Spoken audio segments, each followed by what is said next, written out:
Department கையில வச்சிருக்க Stalin sir ஒரு அடிப்படை பாதுகாப்பை கூட கொடுக்க முடியலன்னா எதுக்கு இந்த ஆட்சி, எதுக்கு இந்த அதிகாரம்?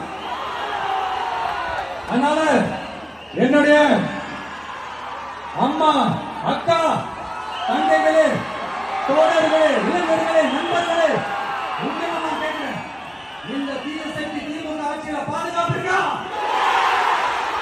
இந்த தீயசக்தி திமுக ஆட்சியில குழந்தைகளுக்கு பாதுகாப்பு இருக்கா? இந்த தீயசக்தி திமுக ஆட்சியில நீங்க நிம்மதியா இருந்தீங்களா? ஸ்டாலின் சாருக்கு மக்கள்லாம் முக்கியமே கிடையாது. மக்களுக்கான அடிப்படை வசதிகள், பாதுகாப்பு, இதெல்லாம் எதை பத்தி முக்கியமே கிடையாது. அவருக்கும் இந்த திமுக அரசுக்கும் இந்த 5 வருஷத்துல என்ன முக்கியம் தெரியுமா? குடும்பத்தோடு சேர்ந்து கொள்ளையடிச்சதான் முக்கியம். இப்ப உங்க எல்லார்கிட்டையும் கொடுத்து எப்படியாவது ஜெயிச்சிடலாம்னு கனவு காணிட்டு இருப்பாங்க. நான் முன்னாடியே சொன்ன மாதிரி எல்லாத்தையும் வாங்கிக்கங்க. வாங்கிக்கிட்டு அவங்க காதிலே விசில ஊதி அனுப்புங்க. எப்படி?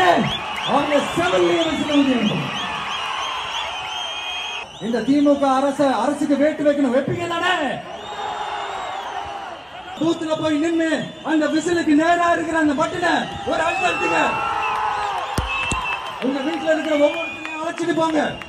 வெளியூர்ல இருந்து இங்க சென்னையில இருந்தீங்கன்னா ஊருக்கு போகணுமே, ஓட்டு போடணுமே சொல்லி அசால்ட்டா இருந்துடாதீங்க. அட்வான்ஸா உங்களுடைய டிக்கெட்டை புக் பண்ணுங்க. இது ஒரு தலைமுறைக்கான தேர்தல், உங்களுக்கான தேர்தல். எவ்வளவு பெரிய வசதியான வாழ்க்கையா இருந்தாலும் எல்லாத்தையும் உதறி தள்ளிட்டு உங்களுக்காக மட்டுமே வந்திருக்கிறேன். இது ஒரு விசில் புரட்சி தேர்தலா இருக்கணும்.